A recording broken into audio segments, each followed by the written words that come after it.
Undang-Undang Dasar Negara Republik Indonesia tahun 1945.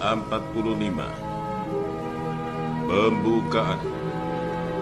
Assalamualaikum warahmatullahi wabarakatuh. Bagaimana kabarnya anak-anak sekalian? Semoga kalian di rumah dalam keadaan sehat walafiat. Kali ini kita kembali akan mempelajari tentang mata pelajaran PPKN. Kita sudah masuk bab kedua. Temanya adalah mengenai pembukaan Undang-Undang Dasar Negara Republik Indonesia tahun 1945. Anak-anak sekalian, nanti selama kurang lebih 3-4 pertemuan kita akan membahas berbagai hal terkait masalah pembukaan Undang-Undang Dasar Negara Republik Indonesia tahun 1945. Yang pertama nanti, untuk pertemuan pertama kita fokus ke makna alinea pembukaan Undang-Undang Dasar Negara Republik Indonesia tahun 1945. Kemudian di pertemuan kedua kita akan membahas mengenai pokok-pokok pikiran pembukaan UUD Negara Republik Indonesia tahun 1945. Dan yang terakhir nanti kita akan berbicara mengenai sikap positif terhadap pokok-pokok pikiran pembukaan Undang-Undang Dasar Negara Republik Indonesia tahun 1945.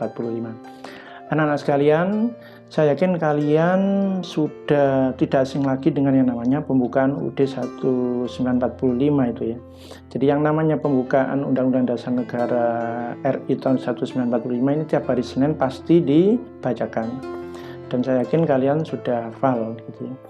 Nah, perlu diingat pembukaan Undang-Undang Dasar Negara RI tahun 1945 ini terdiri dari 4 alinea. 4 alinea atau 4 paragraf.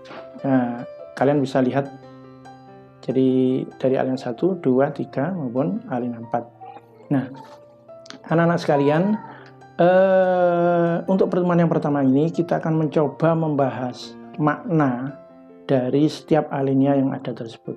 Apa maksud dari kata-kata yang ada dalam alinea 1, alinea 2, alinea 3 maupun alinea 4. Kita mulai dengan makna alinea pertama. Jadi di pembukaan alinea 1 di situ tergambar jelas ada rumusan bahwa sesungguhnya kemerdekaan itu ialah hak segala bangsa.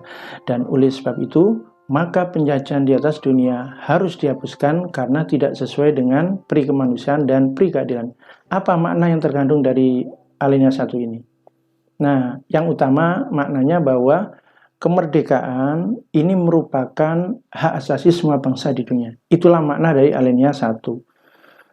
Apa itu kemerdekaan? Kemerdekaan itu artinya kebebasan. Jadi merdeka itu artinya bebas. Bebas dari penjajahan dan bebas untuk menentukan nasibnya sendiri. Itu namanya merdeka.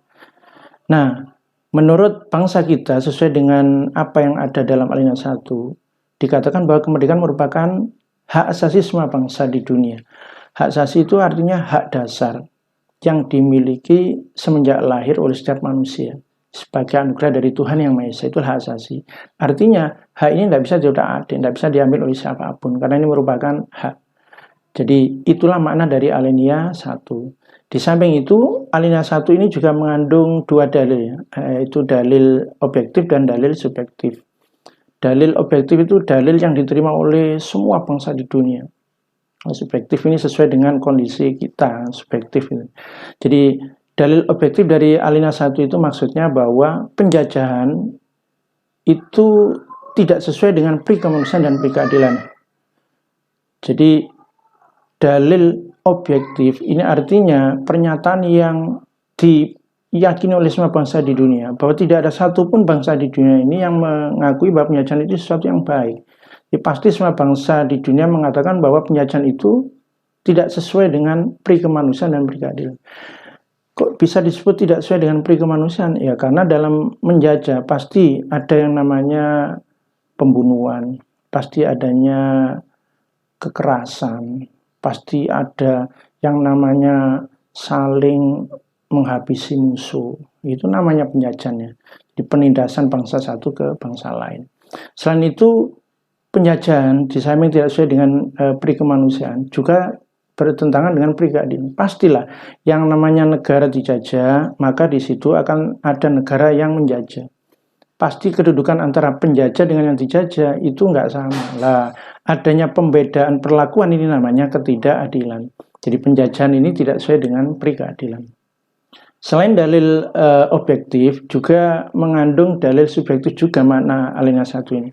Jadi alinea 1 ini mengandung dalil subjektif, itu artinya bahwa makna alinea 1 ini mengandung aspirasi itu keinginan bangsa kita yang ingin melepaskan diri dari penjajahan. Jadi dari kata-kata yang ada di alinea 1 itu curahan hati dari keinginan bangsa kita yang ingin lepas dari penjajahan.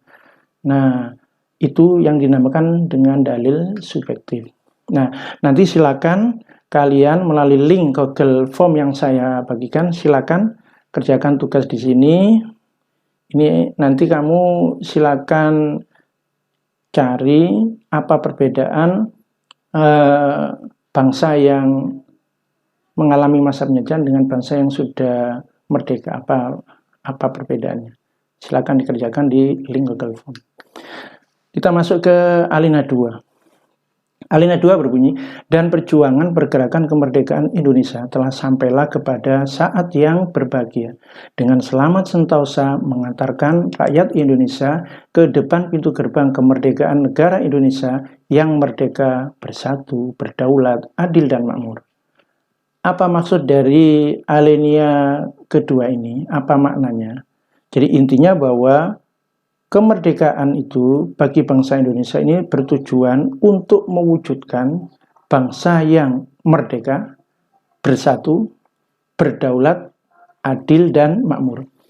Jadi bangsa kita ini merdeka ya supaya kita memperoleh 5 hal itu.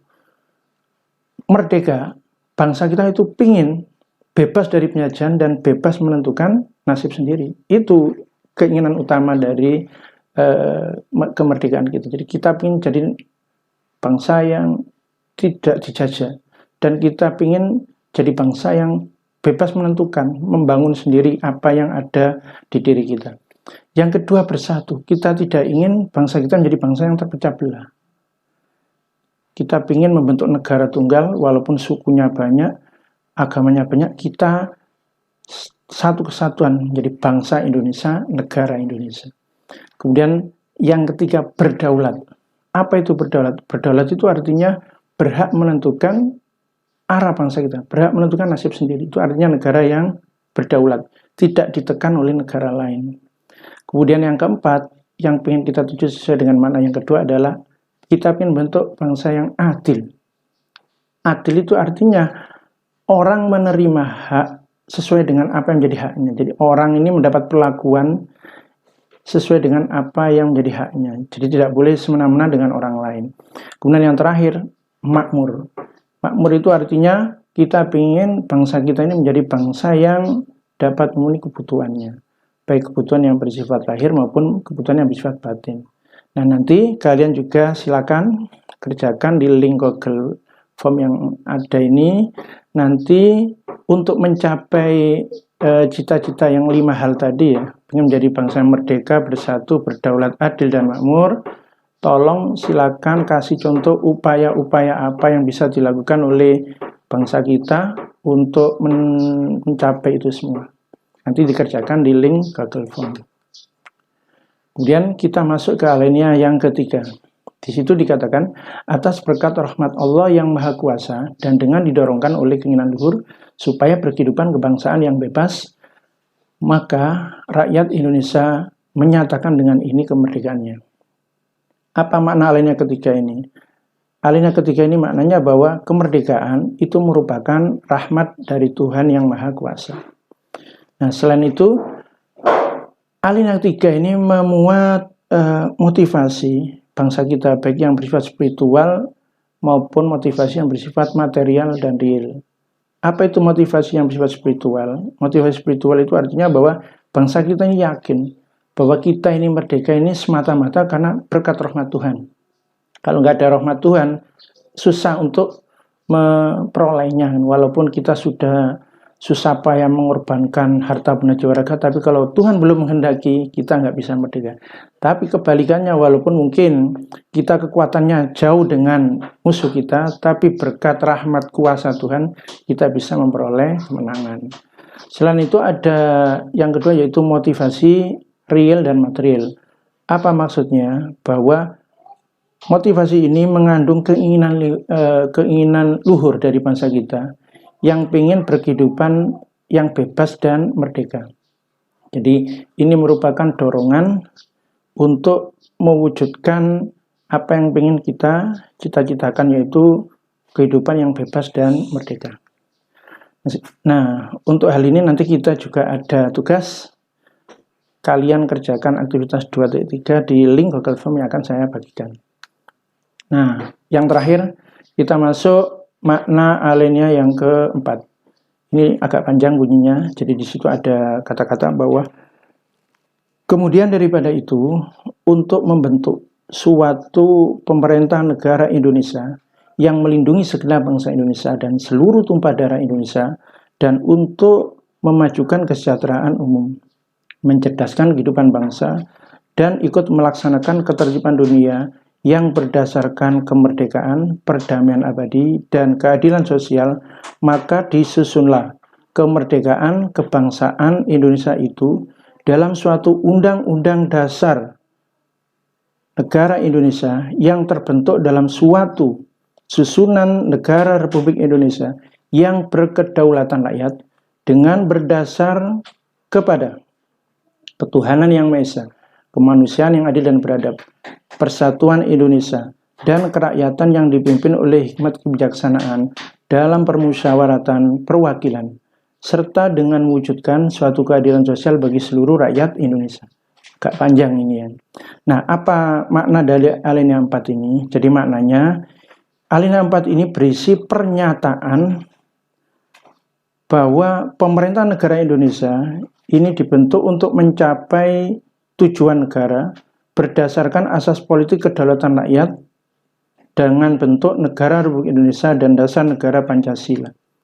Jadi kalau kita teliti lebih lanjut, alinea 4 ini memuat prinsip ini hal-hal yang dianggap penting dari negara kita. Yang pertama, memuat tujuan negara.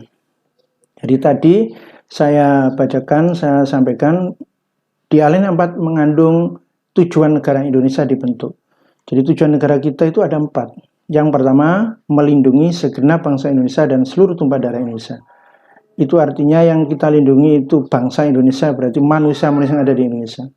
Dan seluruh tumpah darah Indonesia, artinya wilayah Indonesia. Jadi negara kita dibentuk itu gunanya untuk melindungi orang-orang yang ada di wilayah Indonesia, termasuk wilayahnya, baik darat, laut maupun udara. Kemudian yang kedua, memajukan kesejahteraan umum. Jadi kita punya tujuan bentuk negara adalah supaya orang Indonesia bisa memenuhi kebutuhannya, baik lahir maupun batin. Maka akan tercapai yang namanya kesejahteraan. Kemudian yang ketiga adalah mencerdaskan kehidupan bangsa. Kita ingin orang Indonesia ini cerdas, jadi tidak buta huruf, pendidikannya terpenuhi secara layak. Kemudian yang terakhir, selain 3 tujuan yang bersifat intern yang berguna untuk dalam saja, kita juga punya tujuan nasional atau tujuan negara yang arahnya ke dunia internasional atau ekstern, yaitu ikut melaksanakan ketertiban dunia. Jadi itulah 4 tujuan negara kita yang ada di alinea 4. Selain berisi tentang tujuan negara, alinea 4 ini juga memuat ketentuan perlunya diadakannya undang-undang dasar untuk menunjukkan bahwa negara kita ini negara hukum. Jadi di alinea 4 ini ada kata-kata, maka disusunlah kemerdekaan kebangsaan Indonesia itu dalam suatu undang-undang dasar. Kata-kata undang-undang dasar ini untuk menegaskan bahwa negara kita ini negara hukum, bukan negara kekuasaan. Jadi yang paling tinggi, yang paling berkuasa adalah hukum, bukan presiden, bukan raja. Semua manusia yang ada di Indonesia semuanya wajib patuh sama hukum. Nah, hukum yang tertinggi ini namanya undang-undang dasar. Selain itu, di alinea 4 juga memuat bentuk negara kita. Di situ dikatakan bahwa negara kita ini bentuknya negara yang berkedaulatan rakyat. Nah, negara yang berkedaulatan rakyat ini artinya negara yang menganggap bahwa rakyatlah yang paling berkuasa atau yang paling tinggi kekuasaannya. Istilah kerennya disebut dengan negara republik atau negara demokrasi. Jadi menurut alinea 4 ini kalau kita saring bahwa bentuk negara kita ini republik yang berkedaulatan rakyat, di mana kekuasaan tertinggi itu dipegang oleh rakyat. Jadi pemerintahannya itu ya dari rakyat, oleh rakyat, dan untuk rakyat. Nah, di Alinea 4 juga memuat hal yang paling mendasar dari negara kita, yaitu dasar negara. Jadi seperti yang kita jelaskan waktu di bab 1 kemarin, bahwa kita punya dasar negara yang namanya Pancasila. Nah, Pancasila itu disahkan ya bersamaan dengan disahkannya Undang-Undang Dasar Negara Republik Indonesia tahun 1945, tahun 1945, tepat pada tanggal 18 Agustus. Kenapa? Karena rumusan Pancasila yang resmi berlaku di negara kita adalah rumusan yang terdapat dalam pembukaan Undang-Undang Dasar Negara Republik Indonesia tahun 1945. Nah, di Alinea 4 sebelum ditutup itu kan ada kata-kata dengan berdasar kepada. Nah, itu kan kepada apa aja? Yang pertama, ketuhanan yang Maha Esa. Ini artinya rumusan Pancasila itu ada di Alinea 4. Nah, itulah makna dari Alinea 4 pembukaan Undang-Undang Dasar Negara Republik Indonesia tahun 1945. Nah, untuk memperjelas makna Alinea 4 ini juga ada link tugas. Silakan dikerjakan. Nanti kalian coba cari kira-kira upaya apa yang harus kita lakukan supaya tujuan negara dari melindungi segenap bangsa, kemudian memajukan kesejahteraan umum, mencerdaskan kehidupan bangsa, sampai melaksanakan kehidupan dunia itu bisa dilaksanakan. Caranya bagaimana? Nanti silakan dikerjakan di link Google Form yang ada. Kiranya itu yang bisa saya sampaikan untuk pertemuan kali ini. Silakan dikerjakan link tugasnya, jangan lupa absen, jaga diri kalian baik-baik. Semoga kita semua dalam rahmat dan naungan Allah Subhanahu wa Ta'ala. Assalamualaikum warahmatullahi wabarakatuh.